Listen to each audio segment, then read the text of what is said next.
Hi and welcome to Rockin the Planet. I'm Shane and I'm so glad you could join me tonight to celebrate more of the great wealth of New Zealand talent that we have here. This week I've invited a talented Aussie VIP to join us on the show, singer-songwriter James Kenyon. And guest number 2, my Kiwi VIP is a rapidly rising star who brings his own distinct style to a Frank Sinatra song as well as his own brand of pop music, Sam V. But before we meet my guests, let's see who's been rocking the planet this week. Well, I should say it's a bit more like rocking the cradle. It's good news for babysitting dads. For every parent who has wished they could say, I put a spell on you, help is at hand. There is a new CD released this week of Creedence Clearwater tracks played lullaby style. If an infant refuses to sleep, you just slip the CD in the player and it will be asleep in minutes. It is the latest in a series of CD releases titled Rockabye Your Baby. Others metal bands featured are Metallica, Pink Floyd and Led Zeppelin. Feeding babies with iconic 60s music. Well, that's an experiment in itself through their subconscious. Anyway, we're going to get on some real music now. And my first VIP special guest, I've got Mr. James Kenyon and Monty Bevins. How's that? Got him. Right? You do it, Shane. Monty, we'll never forget Monty. I'll be calling him Marty all day. And it's great to have you guys here. Now, you've just done, you're almost at the end of a huge tour right throughout New Zealand. You've come right from the bottom of the South Island, I don't know, 20 dates or something like that? 20 dates, 9 on the South Island, but the ferry, we're including that on the South, or is that the North Island? Did you play on the ferry? Played on the ferry. Okay, that's a gig. Yeah. You get a free ferry ride, don't you? Yeah, free passage. Right. That's the way to go. Right. Now, you've come all the way from Oz yourself, James. Yeah. And you two guys met up here in New Zealand earlier or something? You're a Kiwi, aren't you, Monty? Yeah, I'm a Kiwi. Monty's the Kiwi. I took a trip over to Melbourne to catch up with a friend of mine and met James over there in Melbourne. Just fellow musicians and... Yeah, around a campfire actually. yeah, there you go, see. In a backyard in Melbourne? Well, you write good songs. And you're both songwriters. That's right, yeah. And you're writing some great songs, James. Thanks. No offence to you, Monty. Oh no, I take that. I'm only saying that because I haven't heard your stuff, to be honest with you. But you're on tour together, you're doing the support act, and James is doing his main part there in the show. But you've done 20 dates. How did you find the Kiwi audiences? Brilliant. It's been, if I could transpose this tour back to Australia, it'd be ideal, really. Yeah. They've been so hospitable, and quite often, the shows have gone well. People have, there's been encores and that sort of thing. And quite often they've plied us with single malt scotch at the end of the show, so it's... So there's a nice finish to the day as well. Yeah, it couldn't really be better. And you sleep well. Sleep really well. And every town we go to, they know Monty and love him. Out of all the towns, what would your favourite town be that you've come across in New Zealand? I don't know if it's an actual town, but it's a tavern in Cape Foulwind, which was incredible. Where is that? Yeah. Monty, can I throw to you? Just south of Westport. Okay. Yeah. Cape Foulwind. Yeah, just a little settlement just south of Westport and just above a beautiful bay called Tauranga Bay. Okay, so and you've played in a lot of really out-of-the-way places, haven't you? I mean, it's not your typical tour straight down the main stream, down Dunedin, Christchurch, whatever. You've gone all out of your way right round the islands. Yeah, it's kind of just how we both like to tour, probably. Yeah. And it's been nice to throw in a couple of grassroots kind of venues and to also show the magic scenery to these guys. Yeah, I mean, like a bonus on top of that. Yeah. So you've got the holiday scape as well as the workscape sort of thing. Yeah, I think Okarito is a pretty good example of that. It's a little town just near Franz Joseph Glacier. Yeah. Some beautiful places. And it was just a local hall, would you call it? Yeah. Just a local hall. It was small enough not even to play. We didn't use the PA. We just played acoustic, just sang to the room, and it was beautiful, amazing. And then you walk outside and there's the ocean there, and behind you snow-capped mountains, which it's a great place, all right. Now, you don't get that in the desert in Australia, do you? No, you don't get mountains in Australia. Different beauty of its own anyway, you know. Yeah, they call Mount Kosciuszko a mountain. Yeah, it's like 2,000 metres. But Australia itself, you're doing great things in Australia. You're quite an artistic man, extremely artistic, really. You do a bit of drawing and sketches, and you take photographs off the satellites travelling around the Earth, and That's right. Google things and make them into exhibitions with film. Yeah, it's true. I do. I'm There's kind a of lot of- obsessed with maps. Actually, I'm probably driving Monty a bit mad with my questions about geography and that sort of business. But I studied I studied fine arts at uni at the Victorian College of Arts in Melbourne. And How long ago was this now? I finished there in 2006. Yeah. And worked as an artist for quite a while until I just couldn't do music and art Yeah. at the same level. So music won. But I've seen some of your sketches, and they're great. Very Lennon-esque, if I'm allowed to say that. Yeah. The type of drawings that Lennon would draw, beautiful things. Yeah. Yeah, it's I studied drawing, so that was my thing, and then But music just took a hold of you. You've been playing guitar for a long time. I have music. I think I've thought about it a fair bit. I think the main reason is that it's more social. Yeah. Like working as an artist is pretty solitary, yes, and yeah. I like to talk. As it's just spent 3 weeks in a van.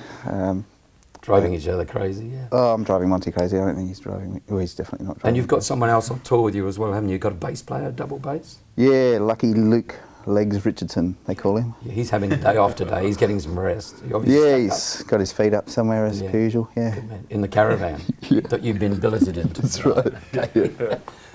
Musicians, see, that you think we got a flash life. We sit at the Copthorne Hotel drinking cocktails. We're in a little caravan having a glass of wine or a whiskey. Or two. Yeah. Real holiday stuff, yeah. So your inspiration for music, you picked up the guitar, you're playing. Who inspired you? The first music I really remember being passionate about, apart from the Irish songs my mum would sing, were Dire Straits. Dire Straits. I was really into Dire Straits as a kid. I used to get around with my cricket like bat. You didn't really want to admit that. Well, yeah, I guess they went out of fashion for a bit there, but I think they're great. Oh, they're a great band. And great guitarist. Yeah, I can't remember his name. Mark Knopfler. Yeah, that's the one. Yeah, for sure.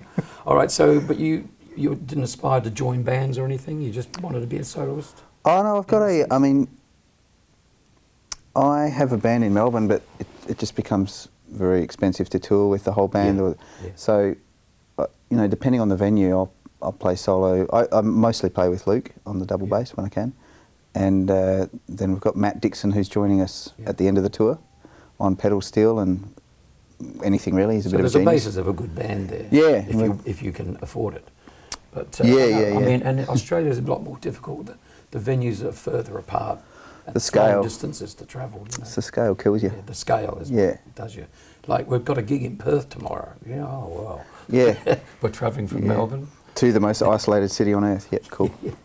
So, but your guitar hero, Mark Knopfler and people like that, you haven't really gone quite so pop. I mean, you are an acquired taste as far as I'm concerned. You sounded, I mean, I love your songs. Thanks. The new one especially, the motorbike song. Yeah. Well, that's the song we're touring, and that's the first single off the album we're releasing this July. Yeah. I guess it's a narrative-based song, and that's sort of what I got into after, even Dire Straits did a bit of that on Love Over Gold, and I mean a lot actually. But I got into an Australian artist called Paul Kelly in a pretty serious Paul Kelly, way. Magnificent. Yeah, and Paul Simon I really loved, and then Gillian Welsh and Dave Rawlings, these sorts of It people. sounds like your ear went to the acoustic sort of thing. Yeah, I think. Well, I wanted to hear the lyrics. Yeah. I want to hear what they're singing. That's really important to me. Yep. So. My father always complained about that. You never hear the blinking lyrics. So did my mum. Yeah. Can't say. Anyway, we're going to listen to the lyrics of this fantastic song that you wrote yourself. And James, it's called The Motorbike Song. That's right. Beautiful song. And here it is, a brand new single from a new album to be released in July. James Kenyon. A few months after you died, how long do motorbike can I rode it west? Put up with your daughters, they've got kids. They're distracted, I guess. And I guess going through pretty much what I was going through too. I got some friends on the coast, said I would be there in 3 days, maybe 4 at the most. It took me more than a week, yeah. I got water in the motor trying to cross a flooded creek, and they left the day before. Note in the letterbox and a key to the back door. I find I miss you more, not less, as the years they progress.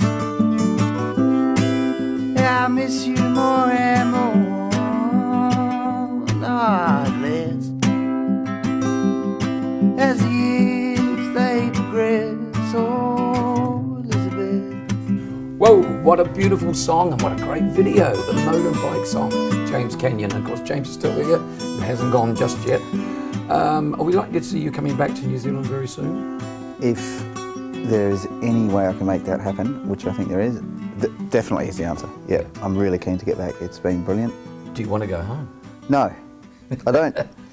You've really enjoyed yourself here. It's a spectacular country. And I've noticed the Kiwis are pretty quiet about it. Actually, it's like they want to keep us out. Keep it safe. Yeah. You know, keep it quiet. Yeah. It is. It's a wonderful part of the world. It's astonishing. I'm English, born and bred. I came here. I'd never go anywhere else. You know, it's just the best place. Yeah, I've been sort of casing The way the world's evolved. Yeah, it's beautiful. I'm trying to work out how. You think you might live here? I've been thinking about it. I don't know. But You've been looking at houses? yeah, yep, yep. I have. In his pockets. Yep. Got to see the bank manager when you get back. Yeah, I've got a few magic beans in exchange for a house. Yeah. Oh, just be cash deposit, wouldn't it? Yeah. Now, your family's all in Melbourne?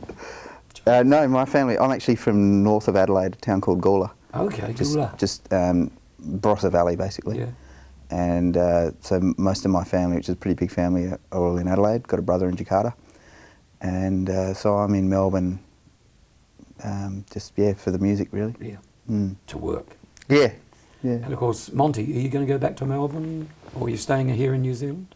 Well, I'll just carry on touring around New Zealand Yeah. solo after this, like I have been for the last few years. And but yeah, keen to pop across the ditch and see these guys and catch up. Next time we'll get you back in the studio while you're here in New Zealand, and we'll get you to catch up and bring some music with you. Yeah, and Next you might time have round. had a chance to listen to my stuff by then. Shane. Yeah, oh, definitely. I'll be listening as soon as we finish. I'm going to listen to some of your music. No, that'd be great. All right. I'm pretty keen to get Monty across to Australia, Yeah. drag him on a tour as well, return the favour. Okay, so we're both going to have to sort of have a little. You're going to be a big time man. Well, it's been great having you both here. I really found it a pleasure. It's just been great. And when I'm over in Melbourne, Brilliant. I'm going to be popping in to see you. Do it. Come and see you play. Excellent. But go out, go buy the record. Fantastic stuff.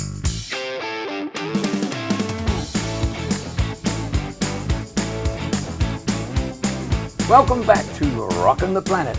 Well, now it's time for my next very special guest.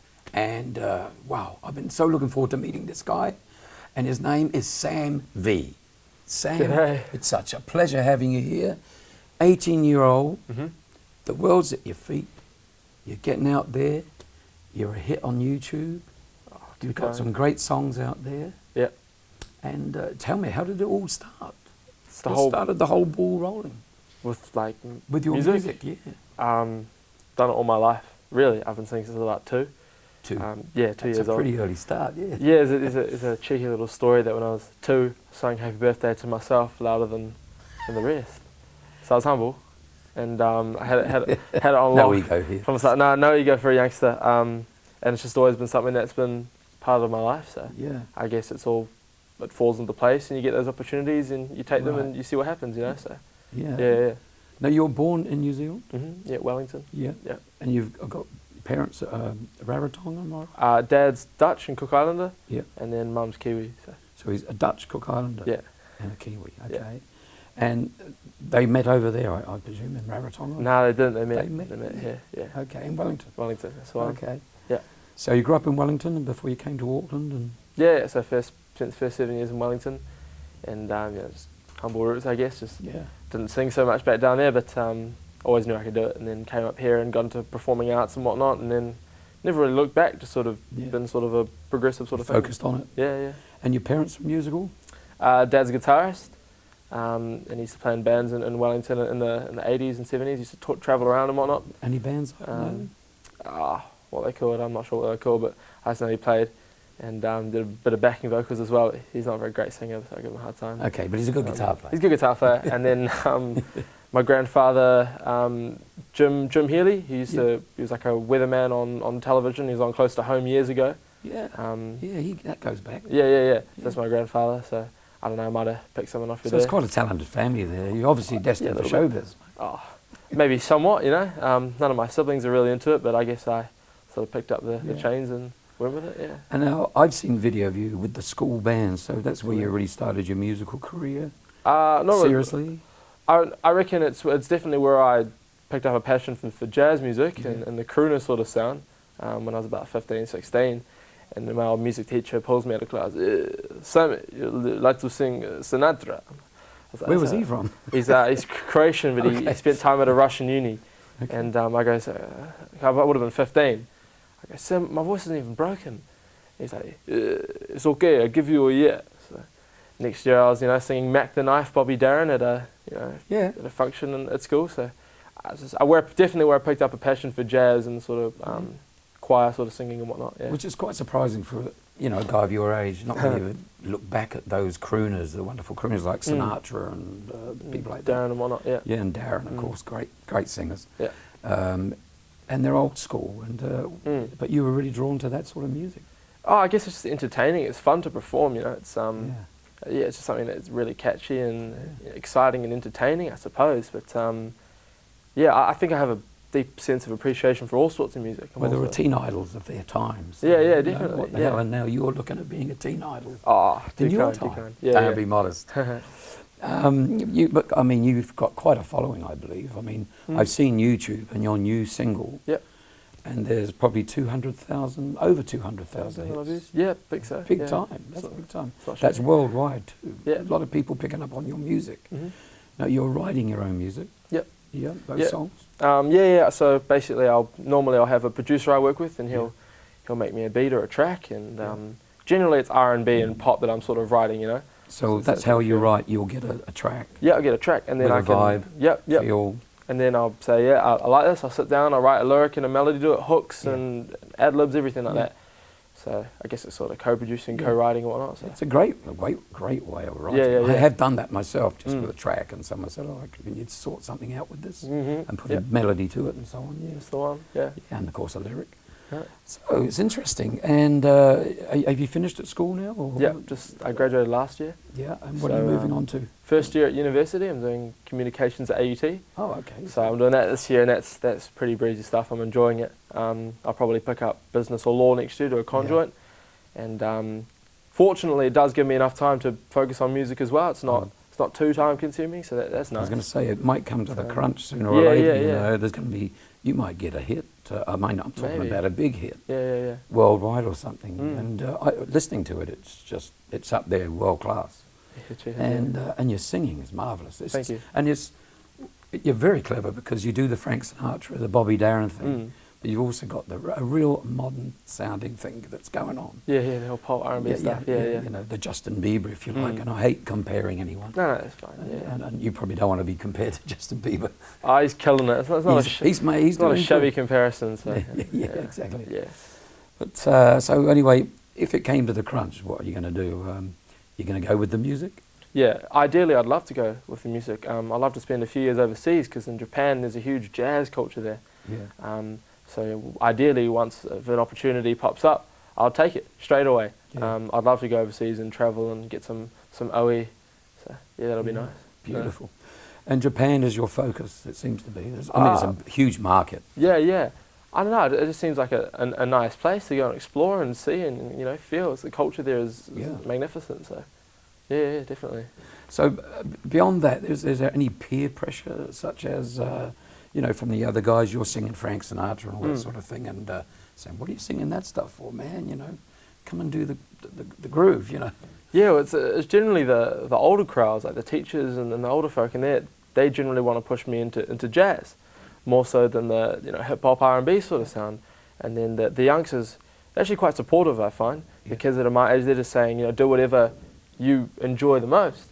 So I enjoy all forms of music, and it's a deeper sense of appreciation. I enjoy writing and performing, and ideally I'd just be able to do everything. Now you're working with a certain set of musicians, or you experimenting with various musicians around the place to write music? Yeah, generally hip-hop artists in terms of experimenting and You're writing. sticking with the hip-hop thing at the moment? In terms of writing, yeah, definitely. But yeah, I mean, if I could, you know, link up with jazz musos and try and feel them out, like I feel I might be a bit of an experience there, but that'll definitely be something I'd love to do, yeah. Look, when they hear you tonight, they've been knocking all the doors down, they're going to be chasing you, I'm telling you. You blew me away when I first heard you sing, I just couldn't believe it. The maturity in your voice. And the first video I saw, you were probably only 16 or something. Yeah, so 16, yeah. I was like, wow, you know. So obviously your teacher was very pleased. My singing teacher? Yeah, when you came through with the goods, you know, the great voice. Yeah, my music teacher, Pollyanich, yeah, he was stoked, yeah. I remember, because he didn't know I could sing until year 10, so that was that fourth form. Yeah. He didn't know he had a singer. So I remember he went into a music exam and I was singing Hallelujah. And then he goes, very good, I use you for mass. This is the Leonard Cohen song. Yeah, Hallelujah, yeah. So he enjoyed that, so he decided to start utilising my voice a bit more, and then he was a big fan of me by the end of my days at St. Peter's. Well, it was amazing, and you had such a good band at that school. What school was it? St. Peter's College. St. Peter's. Okay, because I just saw that the quality, the musicianship, the people there, and that teacher deserves a big backslap to say thanks. Yeah, he's a good sorter. Yeah. He's really sorted a great band out there, and all the musicians, I can see the music business in New Zealand is going to be very healthy. Yeah. So should we take a look at your new video now? You've got a new single out? Yeah. Just released. The one on YouTube, 200 and something, 240,000 hits. I mean, that's amazing. Not bad, eh? I'm so jealous. So anyway, the song is called I Just Wanna Love You. Okay, here it is. I just wanna love you. Said it was a fairy tale. Got me in a daydream, feeling down. Do you even believe it? Oh no. Don't even talk to me when I'm around you. See, I've got contentions. I've learned from these lessons. You got me stressing, and love's supposed to be a blessing. Oh, no. And love's supposed to be a blessing. Yeah. Feeling down, say I just wanna love you. So I take your hand, say I just wanna love you. Treat you like a queen and say I just wanna love you.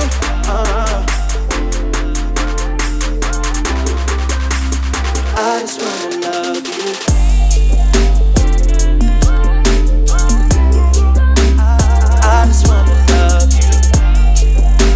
Wow, that is brilliant. And where did you find all those wonderful cuts? I was quite fortunate to receive an opportunity from ANZ. And they sorted it all out. And they put money up, sponsored you? Yeah, big time, yeah. They helped us out big time. And so you got a very friendly bank manager? Yeah, well, definitely some great exposure there. So big shout out to them for that, yeah. Well, that's the pop side of your career. You're looking at singing jazz standards and things like that later on, or whenever it happens. And I know you've just got the most perfect voice for it, and you do give it a modern twist, the way your intonations are and everything. So it's great, you know. So I'd like to have a little look at some of that Frank Sinatra music. Sure thing. Would you be happy to do one for us live tonight in the studio? Love to, yeah, awesome. Okay, what's the song you're going to do? Fly Me to the Moon. Excellent. It's Fly Me to the Moon, Sam V. Sinatra style. Fly me to the moon, Let me play up there with those stars, sugar. Let me see what spring is like on a Jupiter and Mars. In other words, hold my hand. In other words, darling, kiss me. Fill my heart with song. Let me swing forevermore. You are all I long for, all I worship and adore. In other words, please be true. In other words, I love you. Why don't you fill my heart with song? Let me sing forevermore. Because you are all I long for, all I worship and adore. In other words, please be true. In other words, in other words, in other words, I love you.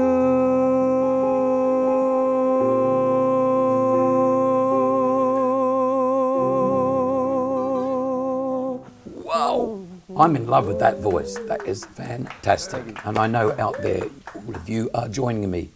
I'm going to sing your praises for a long time to come, I can tell you. You've got to get into this music. Get out and do some live gigs. I don't care where you play. It's great for your craft and your presentation. So please take good advice from a good old hound dog. Yeah, All right. Get out there. Yeah. Meanwhile, I just want to say thanks for being here. It's been a real pleasure meeting you at last. Oh, thank you very much for having Sam me. V, I wish you all the success in your future career. Thank you. And I say to most young performers that come here, I say, I want to see you come back and see us with a gold disc under your arm. Okay? Oh, I love that. Yeah, Yeah, nice. that'd be cool. you Yeah, know? yeah. So do that. All right. Really work on it. Yeah. Well, thanks for joining us here on Rockin' the Planet. I'm Shane. I'll see you same time, same place next week here on Face TV Sky 83. Until then, keep on rocking.